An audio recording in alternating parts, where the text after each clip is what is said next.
20 ans après, la République démocratique du Congo se souvient encore de son héros, Laurent Désiré Kabila. Des milliers de personnes se sont rendues au Palais des Marbres. Ce lieu, baptisé désormais site mémorial, sur place, ils ont bénéficié des explications sur les circonstances qui ont concouru à ce drame. Des images inoubliables remplies d'émotions. Yannick Mbouyamba et Magloire Mbaki pour plus de précisions.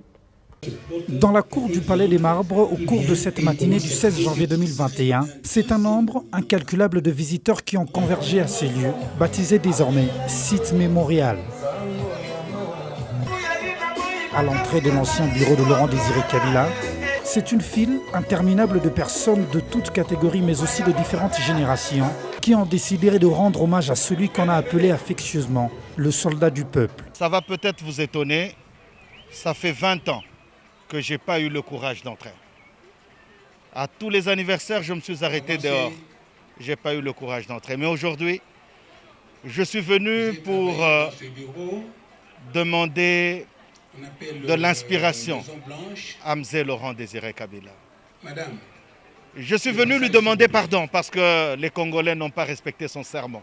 En fait, je suis tellement ému de joie et de compassion en même temps. Pourquoi est-ce que je suis ému de joie? Du fait que dans mon pays, nous avons eu un libérateur qui nous a libérés d'un pouvoir, comme on dira, impérialiste ou qu'on dira dictatorial. Une émotion de tristesse parce que nous avons perdu un grand président, quelqu'un qui avait vraiment le sens de l'amour du pays, qui nous a appris des grandes valeurs. Benjamin Nyakalala fut coordonnateur de Kadogo à l'avènement de l'AFDEL ici à Kinshasa. Il se souvient encore de ce moment tragique, 20 ans après. Ça nous a beaucoup choqués. Il y a même ceux-là qui ont décédé avec la crise cardiaque. Mais Togobiso a continué car révolution. Okay. C'était aux environs de 13h30 que Mzee a été abattu. Moi, je n'étais pas dans ces clôtures. Parce que nous, on a bénéficié les recommandations chez le général Joseph Kabila à l'époque. Il nous a recommandé pour aller étudier. Moi, j'étudiais ici à Liloba, ici tout près. Ce n'est pas loin d'ici.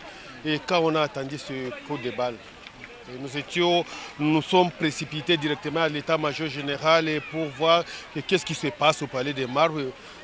Malheureusement, on nous a dit qu'on a assassiné M. Dans son bureau de travail, tout est gardé jalousement. Sa paire de lunettes, ses sandales ainsi que son costume. Sur son siège, nous pouvons même remarquer les traces des sangs et les impacts de balles.